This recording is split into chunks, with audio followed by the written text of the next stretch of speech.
Today I'm going to share with you my collaboration that I did with the geeky business Craftypodes. We collaborated together based on geeky likes that we shared, and we supported a really good cause in the meantime. So let's go ahead and get started. This science hoop art and the pinback buttons that I made to go along with it were part of a collaboration that I did with a business called Craftypodes.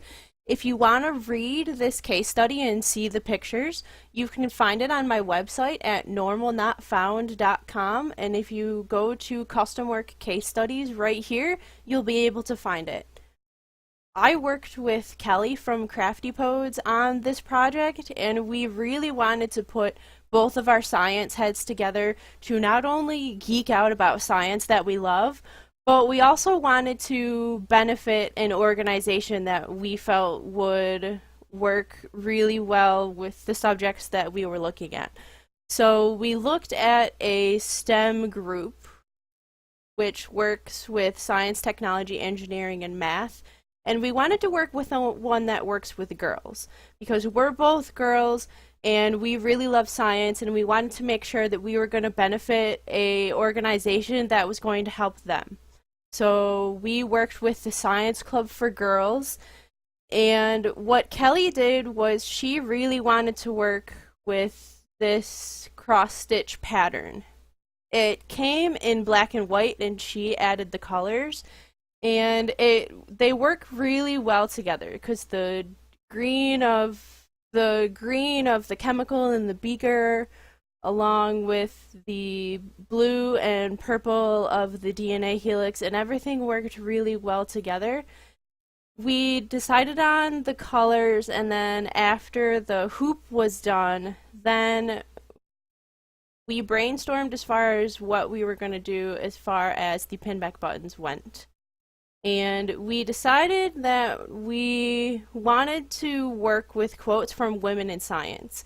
And Kelly suggested that we work with Ada Lovelace and Marie Curie because both are women and they really contributed to science as a whole. So I researched quotes that were available in the public domain to make sure we could legally use them.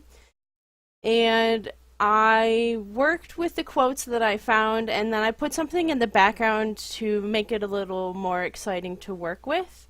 And I started with Ada Lovelace first. Ada Lovelace worked with computers, so I put the power symbol in the background, and I wanted to have the green for the power be a little more subdued than the green that you find up here.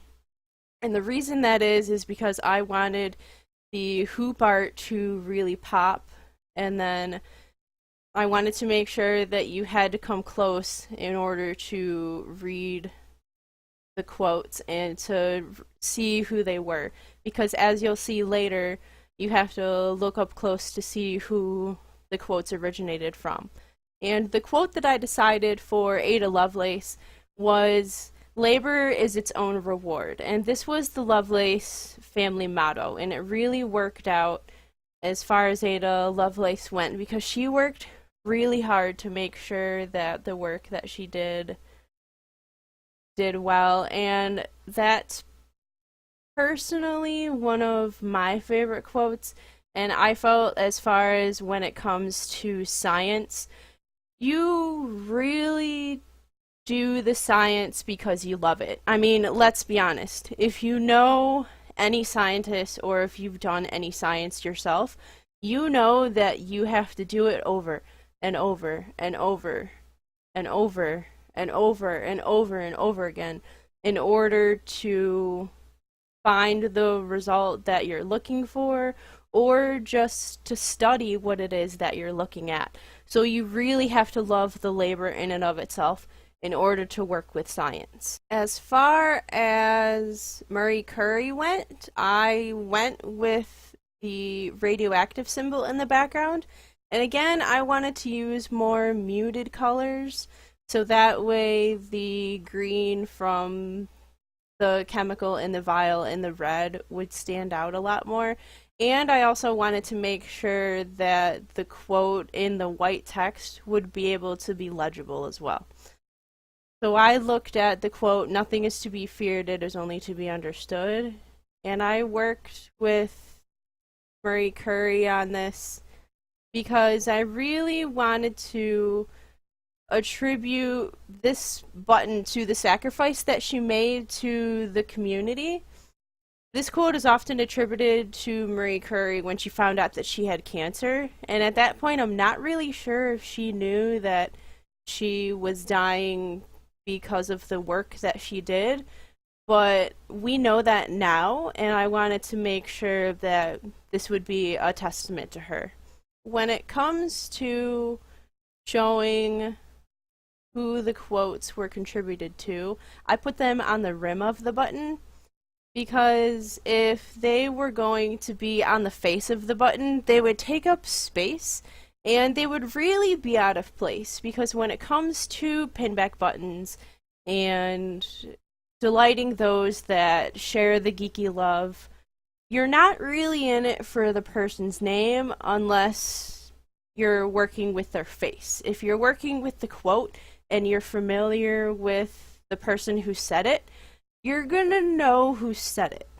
And if you're not really sure, then I was sure to put it on the rim of the button, so in the event that you weren't sure who the quote was from, you'd be able to see it and it was attributed to them. That case study gives you a good idea of how I collaborate with other geeks that have geeky likes like mine, and in addition it shows an example that we can come together and support other geeky causes as well. If you have any questions, send me a tweet or put them in the comments. Thank you so much for watching. I'll see you next time.